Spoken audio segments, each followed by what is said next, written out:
Greetings everyone at Silver Oak High School. This is the school emergency alert system. This is only a test. Repeat, this is only a test. You will be notified when there's an incident at the school such as gas leaks, fire spreads, and other dangerous hazards. Thank you for listening to the school emergency alert system.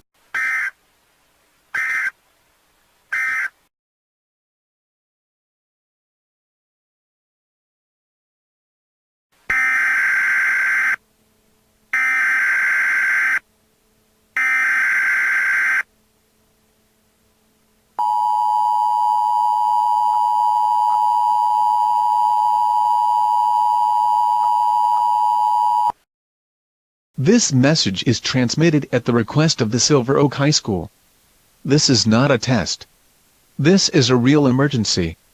We need everyone to evacuate out of the school area because there are terrible gas leaks from one of the classrooms.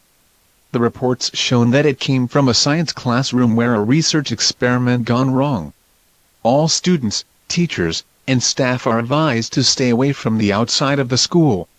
The principal will notify you when this deadly experiment is over.